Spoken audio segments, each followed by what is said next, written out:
Bonjour à toutes et à tous. Je vous souhaite la bienvenue à ce webinaire qui est intitulé Transition vers une nouvelle normalité du travail. Quelles implications pour les travailleurs et les travailleuses, les personnes salariées, les employeurs et les syndicats. Merci d'être présent en si grand nombre à ce webinaire. Je vais me présenter. Je me nomme Serge Beaulieu. Je suis conseiller syndical au service de l'éducation de la FTQ. Et je suis responsable notamment de la formation en santé et sécurité du travail, de la formation qui relève davantage du volet juridique là, de nos membres. Tout d'abord, peut-être un petit rappel du déroulement de ce webinaire qui sera enregistré, qui est enregistré, qui sera possible évidemment de regarder plus tard lors d'une diffusion ultérieure. Le webinaire va durer 1 heure, 30 minutes tout d'abord de présentation par Yannick Elie, que je vais vous présenter dans quelques instants. Il y aura une période de questions de réserver à la fin un 15-20 minutes pour répondre à vos questions que je vous invite évidemment à écrire dans le chat. Mes collègues Marianne et Sandrine qui vont s'occuper également là, de regarder un peu les questions et qui sont là aussi pour répondre aux problèmes techniques si vous en avez. Je vous invite à écrire directement à elles. Donc, on va garder une période à la fin pour répondre à certaines questions. Probablement qu'on n'aura pas le temps de répondre à toutes les questions, d'autant plus que nous en avons déjà que vous avez posées lors de l'inscription. Il y avait une possibilité, comme vous en souvenez, de poser comme quelques questions qu'on a déjà notées et qui seront répondues par nos experts à la fin du webinaire. Alors, voilà, pour les questions, sans plus tarder, on serait prêt à débuter. Je vais commencer par vous présenter Jean-François Piché, qui est conseiller syndical depuis plus de 25 ans à la CSQ. Il a d'abord été conseiller dans un syndicat d'infirmiers et d'infirmières en Mauricie avant de rejoindre la CSQ où il a occupé différentes fonctions, autant en relation du travail qu'à la formation ou encore à la recherche, poste qu'il occupe toujours à ce jour. Il est membre, en tout cas, il a été membre durant 10 ans du comité conjoint du protocole syndical des services aux collectivités du l'UQAM à Montréal. Alors, Jean-François, veux-tu nous expliquer rapidement là, un peu la mise en contexte de ce projet-là, de l'intérêt de l'implication des trois centrales, là, la CSN, la CSQ et la FTQ? Merci beaucoup, Serge. Bonjour tout le monde. Écoutez, la pertinence est fort importante de ce sujet. Comme chacun sait, la pandémie a bousculé beaucoup le monde du travail de toutes sortes de façons. Et évidemment, un des changements significatifs a été l'expérimentation à grande échelle du télétravail. Puis là, malgré les mesures sanitaires qui ne sont plus là, la pandémie semble se résorber, le télétravail demeure en place dans plusieurs milieux de travail. Ça devient maintenant une nouvelle modalité de prestation de travail. Et initialement, là, quand ça a commencé tout ça, les employeurs voyaient ça d'un mauvais œil, notamment, ils disaient, bon, j'ai plus le contrôle de mon monde, je ne sais plus ce qu'ils font, je ne sais pas qui sont. Et il y avait là donc une perte de contrôle et les employeurs avaient beaucoup de craintes sur la perte de productivité. Du côté des travailleurs, travailleuses, il y avait aussi des craintes. Notamment l'isolement, la peur de perdre des opportunités au travail, la difficulté de certaines personnes à maîtriser les technologies qu'il fallait utiliser dans le cadre du télétravail. Or, tout ça, ça s'est placé dans un contexte où le droit du travail et la très grande majorité des conventions collectives n'avaient pas de disposition pour encadrer cette modalité de cette prestation de travail. Fait que ce vide-là a fait en sorte que plusieurs employeurs ont rapidement mis en place des politiques pour l'encadrer. Parfois, ces politiques-là étaient négociées avec le syndicat en place, mais dans la plupart des cas, les politiques ont été imposées unilatéralement. Alors, il devenait pour les organisations syndicales, les centrales, très crucial là, de forcer les employeurs à négocier. Il y a eu d'ailleurs des causes là-dessus. Je pense notamment à Hydro-Québec, il y a eu des sentences là, qui ont obligé l'employeur à négocier les modalités du télétravail parce que ça fait partie des conditions de travail. Et il faut dire que le télétravail soulève plusieurs enjeux. Il y a les enjeux de productivité qu'on a parlé pour les côtés des employeurs, mais il y a aussi des enjeux pour les travailleuses et travailleurs, notamment comment implanter le télétravail pour s'assurer de protéger la santé, la sécurité physique et psychique des travailleurs, travailleuses, qui va fournir et qui va payer la fourniture des équipements par l'employeur en prestation de télétravail, la formation nécessaire pour maîtriser les technologies et de s'assurer aussi, quand on n'est pas dans les locaux habituels de l'employeur, que les lois du travail habituelles qu'on connaît s'appliquent dans cette situation-là.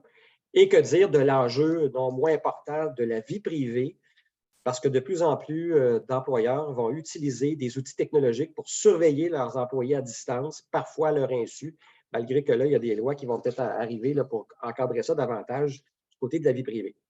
Donc, pour toutes ces raisons-là, les organisations syndicales ont demandé aux services aux collectivités de l'UQAM de produire une recherche sur le télétravail. En fait, plusieurs recherches. Il y a plusieurs recherches en cours sur le sujet avec des angles différents. Il y a un comité qui a été mis en place et c'est donc avec joie qu'on vous présente aujourd'hui un de ces volets-là importants dans le cadre de ce webinaire-là. Une recherche qui dresse un portrait de la littérature sur les bonnes pratiques en matière de télétravail et on va même avoir des recommandations à cet effet. Voilà, merci. Merci beaucoup, Jean-François. Et maintenant, je vous présente nos deux présentateurs étoiles pour ce webinaire. Tout d'abord, je vous présente Yannick Provost-Savard, qui est professeur au département de psychologie et responsable de l'UQAM et responsable de la section psychologie du travail et des organisations de ce département. Le laboratoire de recherche sur les sphères de vie et le travail qu'il dirige s'attarde aux enjeux entourant la conciliation travail-famille et le télétravail. Les travaux de Yannick Provost-Savard ont été publiés dans plusieurs revues scientifiques nationales et internationales, dont Psychologie canadienne, The International Journal of Human Resource Management et European Review of Applied Psychology. Il a réalisé et dirige actuellement des projets de recherche partenariaux avec des organismes et des entreprises québécoises et canadiennes, notamment, évidemment, et sans surprise, de par son implication auprès du service aux collectivités de l'UQAM. Merci beaucoup, Yannick Provost-Savard, d'être avec nous. Il est accompagné aujourd'hui de Élie Pilon. Élie, sous la supervision justement de Yannick, complète sa première année au doctorat en psychologie du travail et des organisations à l'UQAM. Alors, ses intérêts de recherche principaux sont la gestion des frontières, travail, hors travail et la personnalité. Merci aussi, Élie, d'être avec nous. Alors, sans plus tarder, je vous cède l'écran pour le début du webinaire. Merci Serge, merci Jean-François aussi pour l'introduction. Bien content d'être avec vous tous et toutes aujourd'hui pour ce webinaire sur la nouvelle normalité du télétravail, vers où on s'en va. Donc, on en a parlé du télétravail dans les dernières années, depuis l'avènement de la pandémie, ça a défrayé les manchettes. Plus récemment, on voit entre autres la grève du syndicat de la fonction publique canadienne qui demande entre autres que le télétravail soit enchâssé dans la convention collective. Donc, ça continue à être un enjeu d'actualité. Puis aujourd'hui, on va l'aborder avec un certain angle. Donc, on va regarder un peu plus l'angle humain de cette problématique-là, l'angle psychologique, comment est-ce qu'on peut favoriser justement la santé psychologique, physique, puis la conciliation travail personnel là, des télétravailleurs, télétravailleuses. Donc, on va avoir plus cet angle-là, donc un peu moins, disons, l'angle économique ou l'angle légal, mais on va vraiment s'attarder à qu'est-ce qui rend les gens bien quand ils télétravaillent. Donc, un peu comme on le mentionnait, il y a eu plusieurs phases là, au projet du service aux collectivités sur le télétravail. On a une première phase, en fait, qui a débuté en mars 2020, donc à l'avènement de la pandémie. Puis là, on se questionnait un peu sur les principales tendances du discours patronal. Donc, c'est quoi les perceptions des employeurs par rapport au télétravail? Donc, on a fait une revue de la littérature qu'on appelle de la littérature grise, donc un peu plus les médias traditionnels, la presse, etc., mais aussi des médias un peu plus spécialisés, les affaires, la revue gestion, entre autres. Puis on est allé voir aussi auprès des organismes, des organisations comme l'Ordre des CRHA du Québec ou KPMG, par exemple. Donc, on voulait voir un peu c'était quoi l'ambiance, de quoi on parlait par rapport au télétravail. Puis on a fait un peu cette revue-là jusqu'à novembre 2021, donc pour voir l'évolution pendant la pandémie. Donc, on va vous présenter rapidement là, cette phase-là, mais je dirais que le cœur du webinaire aujourd'hui va plutôt porter sur la phase 2, où on est allé un peu plus approfondir ces questionnements-là, voir dans la littérature scientifique carrément c'est quoi les meilleures conditions d'opérationnalisation du télétravail ou en d'autres mots, c'est quoi les meilleures pratiques qu'on peut mettre en place pour favoriser la santé psychologique, la santé physique et la conciliation travail, famille, vie personnelle des télétravailleuses et télétravailleurs. Puis, bon, c'est un projet partenarial, donc on a identifié certaines zones d'intérêt plus particulières qu'on est allé creuser. Donc, on est surtout allé voir au niveau de l'organisation du télétravail. Donc, c'est quoi les pratiques précisément qu'on peut utiliser pour organiser le télétravail de façon à favoriser la santé, la conciliation, mais aussi tout ce qui est droit de gérance, flexibilité, qui devrait avoir le contrôle, comment on gère le flou qui entoure souvent bon, l'établissement, soit politique ou d'entente de télétravail. Donc, ça, c'est un des premiers intérêts qu'on avait. Puis le deuxième, c'était par rapport au respect de la vie privée puis l'utilisation des technologies, qui était quand même une préoccupation saillante pour les personnes qui font du télétravail, mais aussi les syndicats puis les employeurs. Donc, on va aller creuser un peu plus ces différentes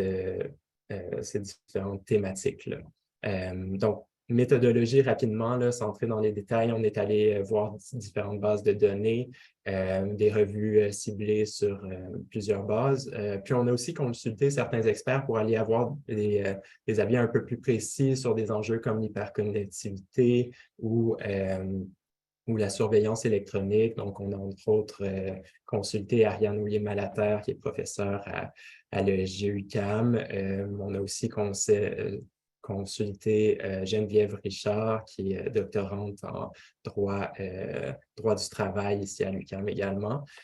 Donc, bref, on a fait un portrait de la littérature, puis on a regardé un peu qu'est-ce qui se passe. Puis aujourd'hui, on est ici pour vous partager un peu les meilleures pratiques, voir comment est-ce qu'on peut orienter la suite avec une certaine normalisation là, de l'utilisation massive du télétravail.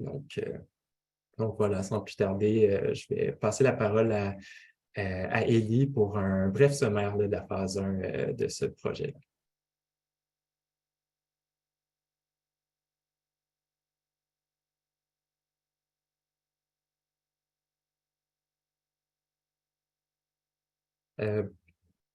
Élie, je crois qu'on ne t'entend pas. Est-ce que vous m'entendez maintenant? Oui. OK, ben désolé. Alors, on recommence. Alors, donc, je vais vous présenter les résultats de la phase 1, là, donc tout ce qui est des discours patronaux concernant le télétravail. Donc, pour la thématique de la conciliation travail, famille, vie personnelle, pour commencer, on peut changer. Oui, parfait. La majorité des employeurs semblent être d'avis que le télétravail, qu'il soit complet ou hybride, permet une plus grande flexibilité dans les horaires, donc une meilleure conciliation entre le travail et les autres sphères de vie. Et de plus, il y a certains employeurs aussi qui ont implanté des politiques de déconnexion afin de venir circonscrire la plage temporelle qui est associée au travail. Ensuite, par rapport à la productivité, c'est vraiment en deux temps ici. Au début de la pandémie, il y a un bon nombre de gestionnaires là, qui craignaient de perdre le contrôle de la productivité de leur équipe à cause de la distance. Mais une fois le télétravail bien implanté, on remarque qu'il y a plusieurs dirigeants qui s'opposaient initialement au télétravail, qui ont constaté que la productivité est demeurée satisfaisante et que le télétravail comporte ses avantages. Et ils considèrent donc que ce mode d'organisation du travail à distance est là pour rester. Pour ce qui est de la thématique du droit de gérance, il y a plusieurs employeurs qui craignaient que le droit au télétravail devienne une source d'iniquité dans l'entreprise s'il l'accordait à certains, mais pas à d'autres. Et pour renchérir, il y a Jean Boulet, qui était ministre du Travail à l'époque, qui avançait que le télétravail est un privilège et non un droit, et que l'adoption d'une politique de télétravail relève d'un droit de gestion de l'employeur. Pour la thématique de la santé et sécurité du travail et santé mentale, il y a plusieurs employeurs qui auraient constaté de la fatigue et de l'isolement associé au télétravail. D'un côté, seulement la moitié des entreprises auraient prévu mettre à disposition de l'aide ou du soutien psychologique, alors que de l'autre, il y a plusieurs qui auraient assuré un suivi régulier, organisé des activités, etc., là, afin de remédier à la situation. Puis dans un autre ordre d'idée, il y a 32% des télétravailleurs qui disent être soumis à des technologies de surveillance, et cette surveillance-là est toutefois pas sans conséquence, alors que 40% d'entre eux sont d'avis qu'elle augmente leur niveau de stress. Et finalement, pour la thématique du respect de la vie privée, il semblerait que le tiers des employeurs utilisent des technologies de surveillance en contexte de télétravail. Certaines seraient plus intrusives que d'autres. Là, on compte notamment des comportements de microgestion, comme exiger que la caméra de l'ordinateur reste allumée en tout temps, envoyer des courriels en sollicitant une réponse rapide, ou l'utilisation d'applications ou de logiciels. Puis là, pourquoi ces pratiques de microgestion et de surveillance? Elles seraient entre autres motivées par la crainte de perdre le contrôle sur la production quand les employés sont à distance. Fait que c'est ce qui met fin aux résultats de la phase 1.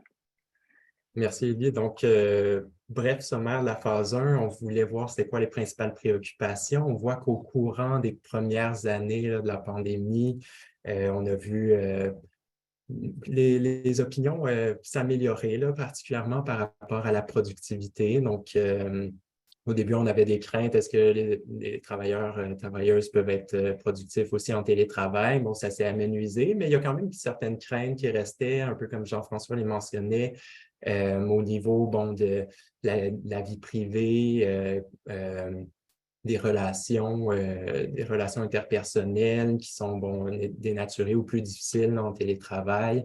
Les enjeux d'équité aussi. Si on propose du télétravail à certains employés, faut le faire pour d'autres et tout ça. Donc, certains enjeux qui restent. Donc, on voulait aller un peu, comme je disais, creuser un peu plus, puis aller voir qu'est-ce que la littérature scientifique disait de tout ça. Donc, on est un peu allé creuser les thématiques dont Lydie vous a déjà parlé. Par ailleurs, le rapport complet de cette phase 2, il peut être consulté à l'adresse que vous voyez au bas de l'écran. Donc, je vous invite à le consulter au besoin. Mais aujourd'hui, ce qu'on va faire, c'est on va faire un sommaire des recommandations qui sont issues de cette deuxième phase-là. Donc, on a une dizaine de recommandations par rapport aux différentes thématiques qui permettent d'appliquer concrètement l'opérationnalisation du télétravail de façon à favoriser la santé psychologique, physique et la conciliation travail-vie personnelle des travailleurs et travailleuses. Donc, ici, c'est sûr que les résultats visent à favoriser ces enjeux-là, mais on aurait peut-être obtenu d'autres résultats aussi ou d'autres recommandations si l'objectif, c'était de favoriser la performance, par exemple, ou la rétention ou la productivité, le succès organisationnel, par exemple. Donc, on focus, comme je disais, un peu plus sur l'humain ici. Puis, on voulait voir un peu qu'est-ce qui favorise la santé puis la conciliation là, chez les télétravailleurs, télétravailleuses. Donc, allons-y. Première thématique dont je vous avais parlé, organisation du télétravail, droit de gérance et flexibilité. Donc, qu'est-ce qu'il y en est de tout ça? On a 4 recommandations qui sont issues de la littérature par rapport à cette thématique-là. Donc, la première recommandation, c'est en fait d'élaborer une entente, une politique de télétravail en impliquant, oui, les employeurs, mais également les employés et syndicats dans le processus. Donc, premièrement, on veut un peu formaliser les ententes ou les pratiques de télétravail. Mais c'est important de le faire en collaboration. Donc, Jean-François parlait, entre autres, de certaines politiques qui étaient imposées unilatéralement. On croit que pour la santé, la conciliation des travailleurs et travailleuses, c'est bien de le faire en collaboration. Donc, entre autres, parce que on voit qu'il y a une certaine préoccupation des employeurs, des gestionnaires en général par rapport au contrôle qu'ils peuvent garder sur les employés en télétravail. Donc, d'avoir des discussions ouvertes pour réaliser cette politique-là, on pense que ça peut favoriser la confiance mutuelle.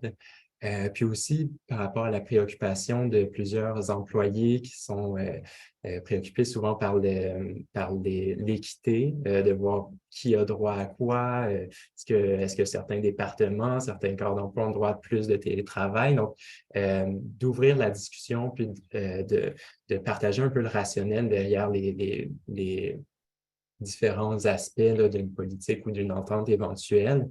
Ça permet justement de désamorcer un peu ces craintes-là par rapport à l'équité. Donc, c'est notre première recommandation en ce qui concerne un peu l'opérationnalisation concrète. Deuxième recommandation, donc c'est un peu sur comment réaliser cette politique-là, mais en fait, on propose de rendre le télétravail accessible à tous des employés dont les tâches sont compatibles avec cette modalité de travail. Donc, ne pas en faire la chasse gardée d'un certain département ou autre, donc d'avoir une approche assez globale, mais par ailleurs, ne pas en faire une forme obligatoire de prestation de travail, puis s'assurer que le choix de recourir à cette modalité-là soit réversible. Donc, bref, le mot d'ordre ici, c'est un peu flexibilité, dans le sens où on veut donner accès au télétravail le plus largement possible, mais sans forcer nécessairement l'utilisation du télétravail. C'est ce qui favorise la santé et la conciliation des travailleurs et travailleuses. Ce qu'on a trouvé intéressant aussi dans notre revue de littérature, c'est que, en fait, ce ne serait pas nécessairement l'utilisation du télétravail qui est le plus grand facteur pour la conciliation travail-vie personnelle, mais ce serait souvent simplement d'avoir accès. Donc, que le télétravail soit accessible dans une politique, mais l'utilisation ne serait pas nécessairement le plus important. Donc, sentir, par exemple, que l'employeur nous fait confiance, nous donne les opportunités de faire du télétravail, même si on ne l'utilise pas, ça favorise une perception de santé psychologique, une évaluation plus positive par rapport à notre employeur puis notre travail en général. Donc, ça motive un peu cette recommandation-là. Puis la deuxième motivation pour cette recommandation-là, c'est aussi d'appliquer un format mur à mur, par exemple, forcer tout le monde à être en télétravail 3 jours par semaine. En moyenne, c'est peut-être ce qui est le plus efficace, mais il y a certaines situations qui font en sorte que, situations de vie personnelle ou familiale, là, qui font en sorte que le télétravail n'est peut-être pas la meilleure option pour tout le monde. Donc, par exemple, on peut penser aux parents avec des jeunes enfants qui ont eu des difficultés là, à gérer travail, vie personnelle pendant la pandémie, mais même après. Donc, de permettre le télétravail, ou en fait de forcer le télétravail, ce n'est pas tout le temps la meilleure approche. Donc, garder de la flexibilité, l'offrir au plus large, mais pas forcer cette modalité de travail-là. C'est notre deuxième recommandation. La troisième, toujours partant de l'idée qu'on va élaborer une certaine entente politique, c'est d'établir des critères clairs et cohérents.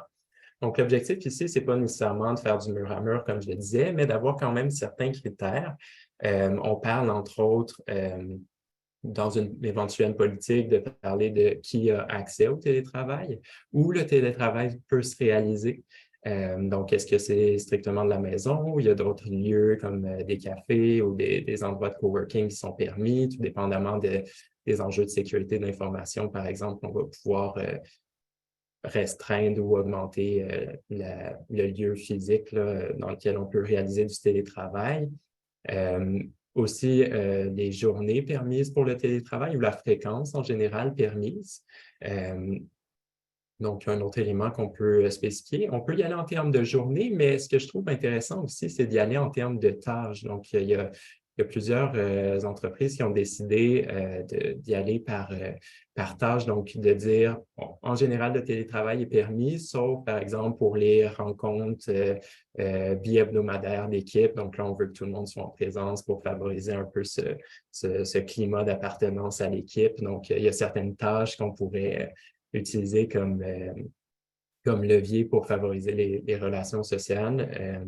D'autres tâches qui pourraient être particulièrement pertinentes en en présence, donc de limiter d'une certaine façon le télétravail pour réaliser ces tâches-là. Ce serait des tâches souvent au début des projets, donc d'arrimage, de brainstorming sur les projets. J'ai vu dans des entreprises, par exemple, de jeux vidéo où la conception initiale était plus, il y avait plus de nécessité d'être en présence pour interagir, brainstormer, faire des remue-ménage avec les autres employés. Donc, on peut aussi se fixer comme critère dans la politique certaines tâches. Puis, bien sûr, on peut décliner en fonction des corps d'emploi le nombre maximum, par exemple, de jours de télétravail. Idéalement, on pense à 3 ou 4 jours en moyenne là, par semaine. Donc, ça peut varier aussi, mais d'avoir des critères clairs, ça peut être une bonne approche de façon générale. Puis, dernière recommandation, c'est s'assurer que l'entente ou la politique laisse place à une approche adaptée à la réalité de chaque personne en télétravail. Donc ici, c'est encore une fois d'avoir une approche assez flexible parce que souvent, les meilleurs bénéfices du télétravail viennent de cette flexibilité-là. Non seulement sur le choix, par exemple, du lieu, par exemple, une travailleuse qui a une tâche qui nécessite de la concentration, une journée va décider de faire en télétravail pour pouvoir être plus concentré, par exemple. Donc, d'avoir cette flexibilité-là, mais aussi, ça vient souvent avec une flexibilité d'horaire. Donc, de pouvoir commencer le travail ou à prendre des pauses à certains moments. Donc, le télétravail est une bonne plateforme pour avoir d'autres politiques qui entourent ça ou d'autres pratiques organisationnelles comme les horaires flexibles, par exemple. Donc, d'utiliser ça comme levier pour favoriser ça, ça peut être une bonne pratique également. Donc voilà pour un peu plus l'opérationnalisation, droit de gestion, flexibilité. Je vais laisser Lee continuer avec tout ce qui est respect de la vie privée et l'utilisation des technologies. Oui, pour ces thématiques-là, on a 6 recommandations supplémentaires qu'on a séparées en 2 catégories. Premièrement, on a celles qui sont relatives à la surveillance électronique. Évidemment, il existe une panoplie de méthodes de surveillance électronique. On peut les regrouper en 3 catégories. Premièrement, la surveillance de l'activité en ligne, qui peut être faite par l'analyse du contenu des courriels, par le suivi des mouvements de la souris et plusieurs autres techniques. Ensuite, on a la surveillance par caméra ou audio, par exemple la capture de photos intermittentes via la webcam. Et finalement, on a la surveillance par localisation ou utilisation de données biophysiques. Donc, nos recommandations par rapport à la surveillance électronique vont comme suit. Notre première, c'est que dans un contexte de télétravail, on recommande d'éviter l'utilisation des logiciels de surveillance qui sont perçus comme intrusifs et comme moins raisonnables.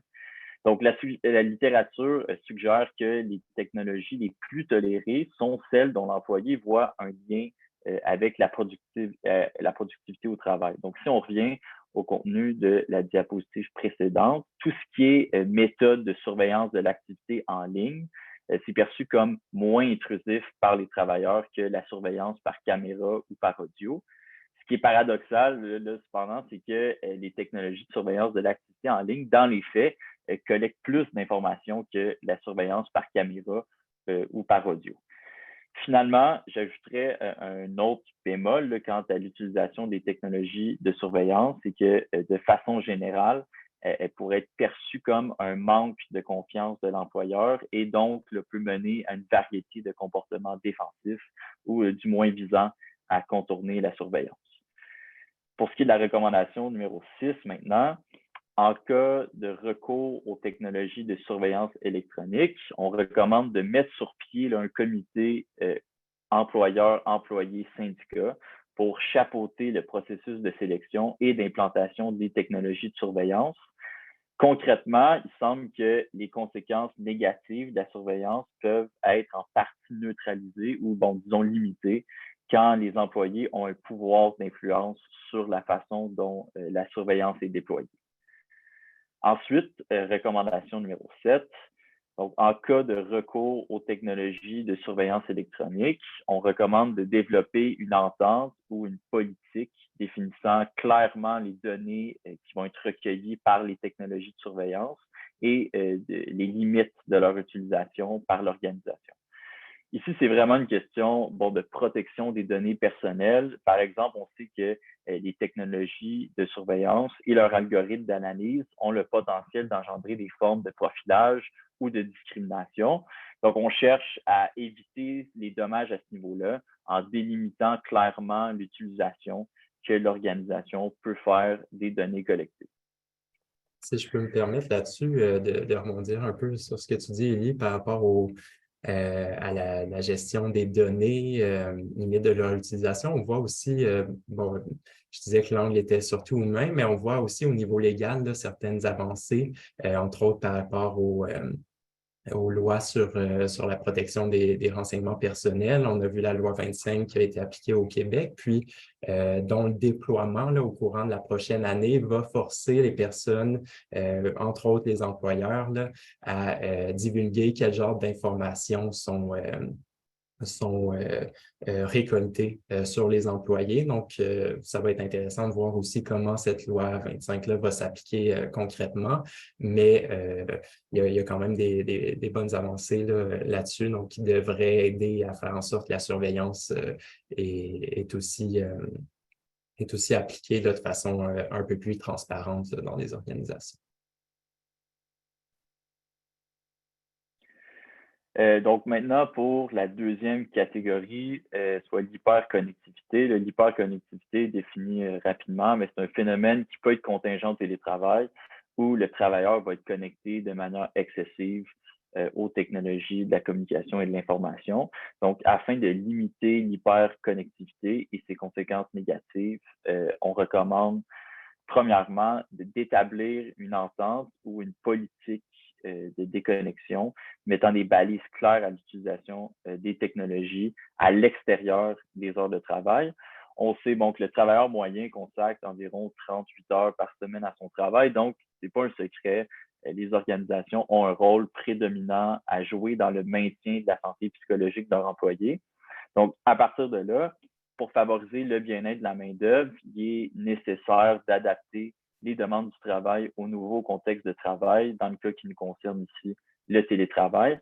Les organisations ont donc la responsabilité d'établir des normes claires pour le télétravail et une bonne pratique pourrait être, par exemple, d'exprimer des attentes raisonnables en termes de réponse aux communications et de disponibilité en dehors des jours de travail. Ça nous mène à la recommandation numéro 9, qui est en quelque sorte un prolongement de la précédente. Donc, en ce qui concerne le processus d'élaboration de cette dite entente ou politique de déconnexion, on recommande de consulter ou d'impliquer l'ensemble des parties prenantes, donc que ce soit employeur, employé, syndicat, client, même fournisseur, dans son élaboration, puis de diffuser la politique à tous pour s'assurer que tous la connaissent et que tous l'appliquent. Dans un deuxième temps, aussi, on recommande de revoir et de moderniser la politique à échéance fixe, sachant que les technologies de l'information, de la communication et que les pratiques de gestion sont en évolution constante. Donc, pour rester à jour, il apparaît nécessaire de revisiter fréquemment l'entente ou la politique de déconnexion, tout simplement. Puis finalement, notre recommandation 10, donc en ce qui concerne le contenu de cette entente, de cette politique de déconnexion, on recommande de définir des balises claires et adaptées à la réalité de l'environnement de travail. Là, les exemples qui sont fournis dans cette diapositive-là sont à titre informatif uniquement parce que les modalités précises doivent être adaptées à la réalité organisationnelle et aux besoins de chaque partie prenante. Donc, premièrement, on recommande de clarifier les règles sur l'emploi. Ça peut être, par exemple, d'établir une plage horaire à l'extérieur de laquelle aucune communication ne doit être envoyée. Également, de clarifier les attentes de réponse en termes de période. Donc, par exemple, pas de réponse attendue entre 17 heures et 8 heures le lendemain matin. Et ou de délai. Donc, par exemple, on s'attend pas à une réponse, on s'attend à une réponse à l'intérieur de 24 heures ouvrables. Dans un deuxième temps, on recommande aussi de clarifier les formes de communication et les médiums à prioriser selon le contexte de travail. Donc, ça peut être à l'extérieur des heures de travail, préférer les communications asynchrones, comme les emails, aux communications synchrones, comme les appels téléphoniques, ou même une autre bonne pratique, ça peut être de planifier l'envoi des courriels pour plus tard, donc à l'intérieur des heures de travail. Donc, au lieu d'envoyer mon courriel à 10 heures le soir, ben, je le programme pour qu'il s'envoie automatiquement à 9 heures le lendemain matin. En gros, ce qu'on cherche par cette recommandation-là, c'est que le sentiment de toujours devoir être disponible, qui est vécu par le télétravailleur, soit amoindri parce que on sait entre autres qu'il est associé à la détérioration de l'équilibre entre le travail et la famille, qui lui-même, au final, est à la source de plusieurs retombées négatives. Donc, ça fait le tour des recommandations. On a voulu vous faire un portrait assez rapide là, de ce qui ressortait de la littérature. C'est sûr qu'il reste probablement certaines questions. D'ailleurs, merci.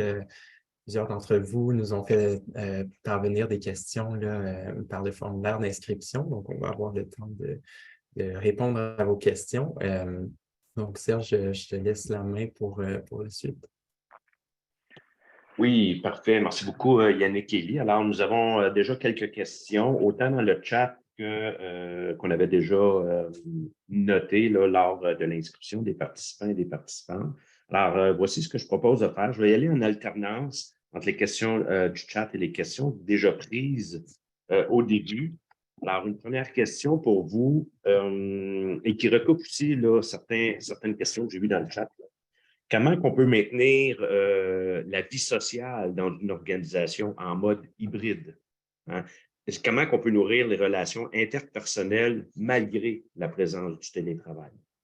Oui, c'est une super bonne question. On y a touché un peu accessoirement là, dans la présentation, mais effectivement, c'est souvent un des plus grands enjeux avec le télétravail où on a une certaine perte de relations sociales ou les contacts avec les collègues, les gestionnaires, les employés de façon générale sont plus difficiles.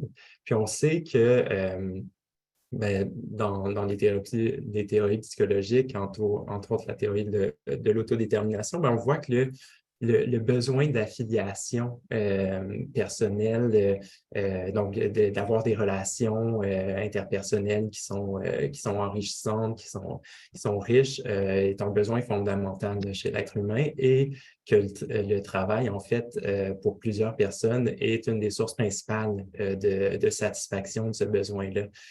Donc, c'est sûr que quand on télétravaille, ça crée quand même certains défis au niveau des relations interpersonnelles. On a vu, entre autres, dans les recherches que on pourrait penser que quand même en télétravail, il y a beaucoup de moyens technologiques, de garder certains liens avec des collègues, etc. Mais on a vu que ça ne satisfaisait jamais pleinement ce besoin d'affiliation sociale, d'avoir seulement des connexions virtuelles. Donc, il faut garder une certaine présence ou un certain contact en présence. C'est entre autres pourquoi on recommande de ne pas faire du télétravail à temps plein, donc 5 jours semaine. On favorise un peu plus une approche où, puis on le voit dans les recherches, là, le plus optimal, c'est souvent d'avoir 2 ou 3 jours de télétravail par semaine. Reste qu'il y a des variations, donc on peut aller jusqu'à 4 jours en général ou un peu comme je disais, prévoir certains événements à chaque 2 semaines où tout le monde est en présence. Donc, mais la première étape, ce serait d'éviter le télétravail à temps plein là, pour être sûr de garder un certain contact. Mais sinon, justement, prévoir des moments de rassemblement, donc 1 ou 2 fois par mois, d'avoir un événement qui regroupe l'ensemble des membres de l'entreprise ou de l'équipe. D'avoir des événements, oui, informels, mais aussi plus formels, comme je disais. Donc, les rencontres d'équipe, on peut, 1 fois par semaine ou par 2 semaines, là, fortement inciter à la présence sur les lieux de travail. Donc, c'est souvent une approche un peu plus modérée là, qui permet de garder certains liens intéressants avec les collègues, etc. Là, puis continuer à avoir un peu ce sentiment d'affiliation qui est attaché au travail. Parfait. Merci Yannick. Tu me fais signe, Élie, si jamais tu veux ajouter quelque chose.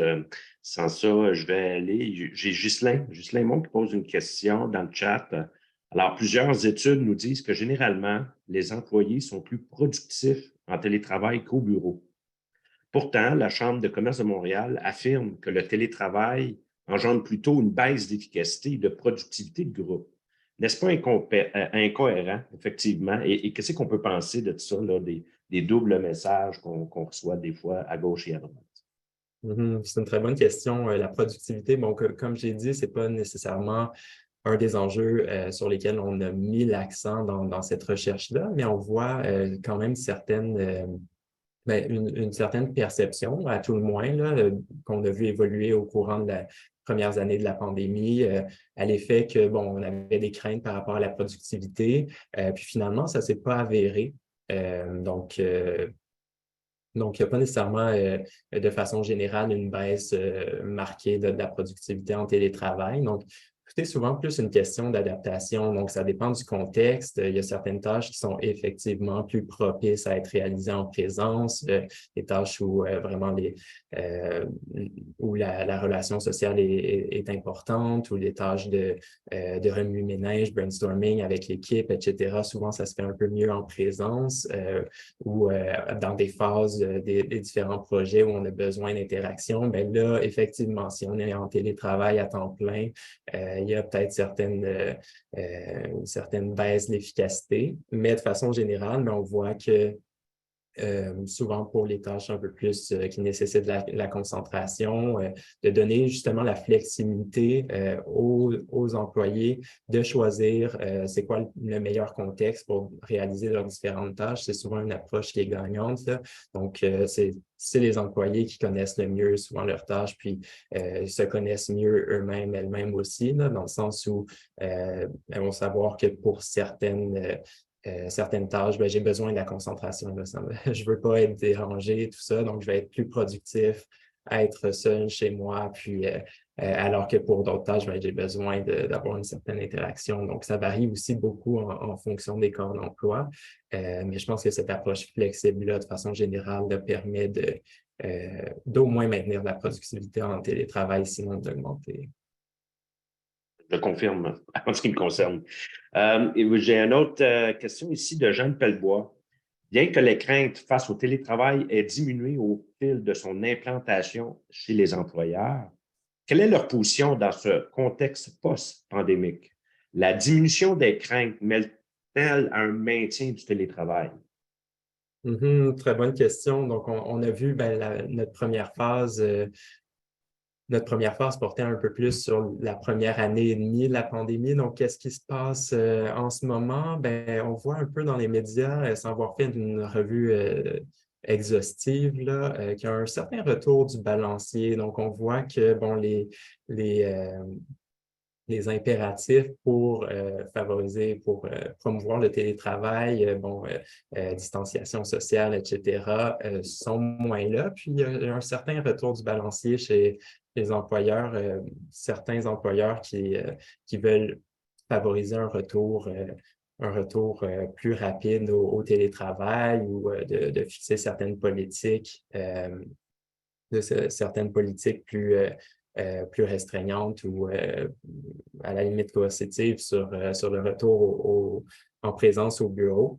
Donc, ça émane de certaines craintes qui sont peut-être persistantes par rapport au télétravail. On voit, la principale crainte que je vois, c'est la crainte de perte de contrôle par les gestionnaires, les employeurs. Donc, on a souvent eu des approches un peu où on favorisait le micromanagement, donc d'aller vérifier les tâches par tâche, qu'est-ce que l'employé fait. Il y en a parlé un peu aussi avec la surveillance électronique.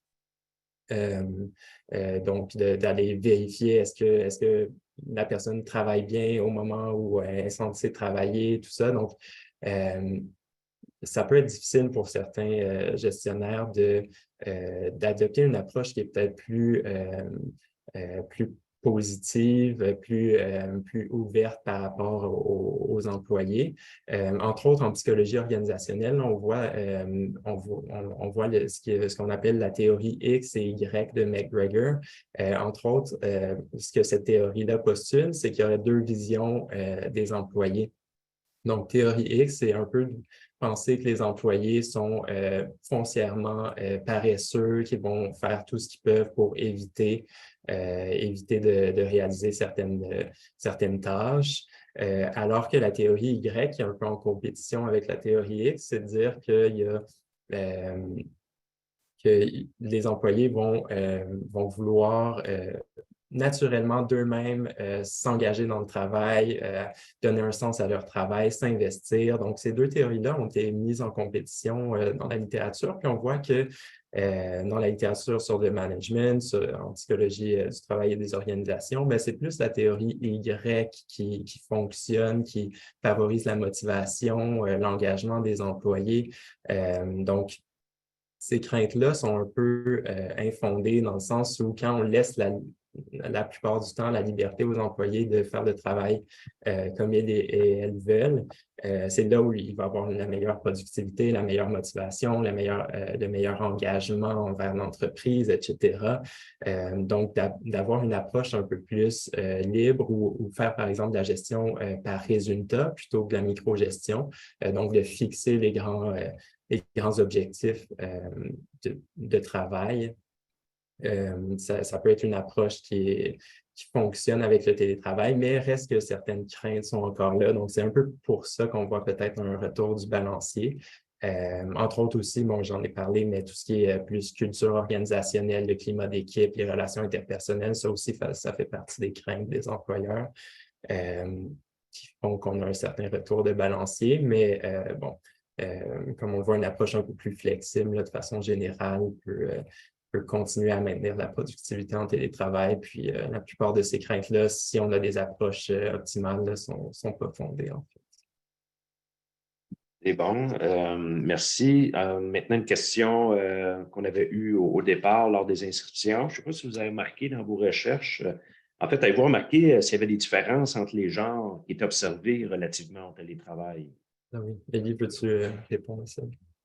Oui, alors, il y a définitivement un argument à faire selon lequel le télétravail aurait des effets plus délétères pour les femmes que les hommes. C'est pas 100% clair non plus, mais en gros, l'hyperconnectivité, donc ce que j'ai évoqué tantôt, l'idée de toujours devoir être réactif, qui est associée au télétravail, ça engendre une incapacité à justement se désengager du travail. Et cette incapacité-là à se dégager générait un plus grand sentiment de conflit travail-famille chez les femmes que chez les hommes. Là, pourquoi cet effet différentiel? On a des hypothèses. Là, il pourrait être attribuable aux rôles parentaux et à la distribution traditionnelle des tâches à la maison. Par exemple, ce que les données disent, c'est que le stress qui est relié à la garde des enfants en contexte de télétravail serait plus important pour les mères que pour les pères, là, ce qui reflèterait un peu les rôles de genre.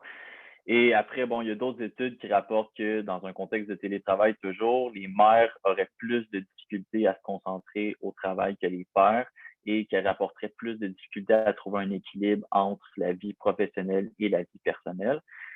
Fait que, bref, ce qui est recommandé là, du côté des femmes, c'est de tenter d'ériger des frontières plus rigides, donc de séparer le plus possible le travail et les autres sphères de vie afin de limiter les effets négatifs potentiels du télétravail. Cela dit, c'est une stratégie qui est applicable autant pour les hommes que pour les femmes, mais qui aurait peut-être des effets encore plus bénéfiques pour les femmes. Oui, exact. On voit aussi que le télétravail, en fait, favorise un effondrement des frontières. Hein. C'est de réaliser une tâche ou des tâches associées au travail dans un lieu typiquement associé à notre vie personnelle. Donc, d'avoir une approche un peu plus où on s'assure de maintenir une certaine stratégie là, pour ériger ces frontières-là, entre autres, maintenir un horaire de travail assez disons, stable, là, dans le sens où on se dit, ben, après 5 heures, j'arrête de travailler. Là, je suis en mode vie personnelle ou carrément d'aller prendre une marche. On perd aussi l'avantage, certains avantages là, du déplacement de travail puis notre maison, par exemple. Mais de le reproduire, dire je prends une marche, puis quand je reviens, ben là, je suis en mode vie personnelle ou inversement le matin. Là, pour d'avoir ce genre de petites routines-là, ça aide à garder certaines frontières. Puis aussi sur les enjeux de genre, là, on voit que certaines recherches qui ont montré que les femmes avaient moins accès à un bureau fermé sur les lieux à la maison là, pour télétravailler. Donc, ça aussi, c'est un déséquilibre qui fait en sorte que malheureusement, là, le télétravail est souvent un peu moins bénéfique pour les femmes que pour les hommes. Donc, une situation aussi à rétablir là, à ce niveau-là. Excellent. Il y a Isabelle qui veut savoir, une petite rapide, une petite vite, là, est-ce que l'employeur peut nous surveiller sans nous aviser ou doit-il nous en aviser justement qu'il nous surveille? Est-ce qu'on a la réponse à ça? C'est une bonne question. En ce moment, il y a bien sûr la meilleure approche, c'est d'aviser, hein, puis on l'a dit dans les recommandations d'avoir une entente là, qui implique aussi les employés dans le choix des méthodes de surveillance s'il y en a. Mais malheureusement, bon, au Québec, à l'heure actuelle, il n'y a aucune loi qui nécessite la divulgation là, de la surveillance électronique qui est faite des employés. Donc, souvent, ça peut se passer à notre insu. On peut penser qu'on n'est pas surveillé, mais on l'est en fait. Là. Donc, c'est important d'être vigilant par rapport à ça. Mais comme je le disais, bon, il y a la loi 25 là, qui va rentrer dans les dispositions sur la divulgation des renseignements qui sont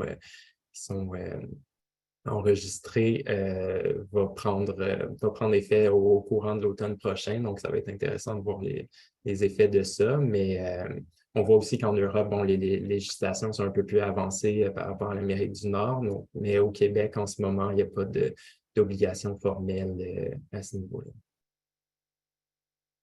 Merci. Une question de Vincent. Bonne question, à mon avis. Conseillez-vous d'avoir une charte sur la civilité numérique pour que les écrits ou comportements qui sont attendus par l'organisation soient bien clairs? Charte sur la civilité numérique, c'est sûr que c'est quelque chose qui est justement qui est intéressant. Ça touche un peu à ce qu'on disait sur les relations interpersonnelles, hein, on peut continuer à les maintenir par des interactions virtuelles, mais souvent, il peut y avoir des comportements aussi qui sont pas appropriés.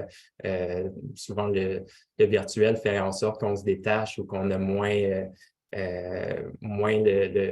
l'impression qu'il y a des normes sociales qui entourent nos interactions. Donc, justement, d'avoir une telle politique sur les meilleurs comportements à avoir par rapport aux interactions virtuelles, ça peut faire partie de la solution aussi de continuer à contribuer à un climat de travail qui est favorable en télétravail.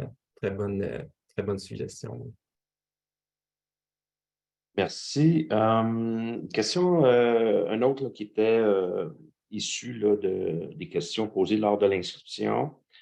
Comment aviser notre gestionnaire qu'après notre journée de travail, nous avons le droit de dire non à nous connecter pour travailler? Hein? C'est un peu comme la forme de droit à la déconnexion qui n'existe pas vraiment. Mais comment on peut demander ça à notre gestionnaire? Oui, j'aime particulièrement cette question-là. Parce que souvent, c'est un enjeu un peu touché, là. C'est dur de l'aborder. En fait, il y a simplement préciser premièrement que ce n'est pas une obligation, donc il n'y a pas le droit à la déconnexion en ce moment au Québec. Donc, on a vu au fédéral, au Canada, il y a eu un comité consultatif sur le droit à la déconnexion qui a fait certaines recommandations, mais il n'y a pas encore de loi établie. Il y a eu une loi en Ontario qui oblige les entreprises de plus de 25 employés à avoir une politique de déconnexion. Donc, ça n'encadre pas nécessairement le contenu de cette politique-là, mais à tout le moins, bon, c'est un bon premier pas. Au Québec, il n'y a rien encore. Donc, ce n'est pas une obligation de l'employeur de laisser le droit à la déconnexion, mais ça ne veut pas dire qu'on ne peut pas aborder la question non plus avec notre gestionnaire ou notre employeur de façon générale. Donc, comment est-ce qu'on peut le faire? Ben, souvent, c'est de clarifier un peu les attentes parce que des fois, comme employé, mais on pense qu'il y a certaines attentes de la part du gestionnaire, qu'on réponde rapidement à ses courriels la fin de semaine, le soir, mais des fois, ces attentes-là n'existent pas. Donc, juste d'ouvrir la discussion puis de voir un peu c'est quoi les attentes. Des fois, ça peut désamorcer aussi certaines craintes parce qu'on a souvent le réflexe comme employé de vouloir montrer qu'on est engagé. On a fait entre autres une étude où on voyait que les personnes qui étaient privées pendant la pandémie là, du contact, puis de pouvoir prouver par la présence sur les lieux de travail qu'elles sont engagées, bien, compensaient en ayant des comportements de disponibilité à l'extérieur des heures de travail, donc compenser en répondant aux courriels, aux appels la fin de semaine, etc. Donc, une certaine nature qui nous pousse à faire, à montrer notre engagement de cette façon-là, mais des fois, juste ouvrir la discussion puis de voir c'est quoi les attentes formelles. Ça peut permettre de désamorcer tout ça. Une autre suggestion possible, c'est d'identifier les moyens d'être contacté pour les urgences. Donc, de faire la distinction entre le courriel que je reçois un samedi après-midi, mais que je pourrais répondre le lundi matin, versus vraiment une urgence qu'on doit traiter. Ça dépend bien sûr des milieux, mais par exemple, des urgences avec les clients qu'on pourrait voir émerger pendant la fin de semaine, mais là, on peut dire à notre gestionnaire, bien, dans ce temps-là, appelle-moi, puis je vais savoir que c'est une urgence, mais tout le reste, bien, ça me permet de déconnecter. Fait d'avoir ce genre de balise-là, ou comme Éline le mentionnait, hein, de favoriser, par exemple, l'envoi décalé des courriels. Ça peut être une bonne pratique à adopter dans l'entreprise. Donc, ça, c'est la discussion un peu plus avec le gestionnaire, mais de façon générale, mais justement d'avoir une politique de déconnexion dans l'entreprise, ça permet de clarifier tout ça, de voir c'est quoi les attentes, soit en termes de à quelle heure est-ce qu'on doit répondre ou en termes de délai. Donc, le délai, par exemple, de 24 heures pour répondre, tout ça permet de favoriser la déconnexion, puis un peu se détacher de cette pression-là qu'on se met souvent nous-mêmes là, pour répondre rapidement aux communications. Super. Et rapidement, là, parce que je vois qu'il nous reste à peine 2 minutes là, à ce webinaire, on a une question de Joanie qui s'intéresse à la question de savoir s'il y avait eu des données en lien avec l'isolement et ceux qui font du télétravail, beaucoup de télétravail, là, presque exclusivement, mettons. Mais est-ce que ces personnes-là vont avoir plus de difficultés socialement, par exemple, à reprendre des activités sociales parce qu'elles sont en télétravail tout le temps? Est-ce que vous avez trouvé, vous avez vu des trucs sur les difficultés de ces personnes-là de revenir à une vie sociale plus normale, si normalité? Oui, c'est une bonne question. Rapidement, en 1 minute, mais je dirais que ça revient un peu au rôle du travail pour favoriser le bien-être psychologique puis le sentiment d'affiliation. Donc, souvent, quand on est en télétravail à temps plein, bien, ça peut être difficile.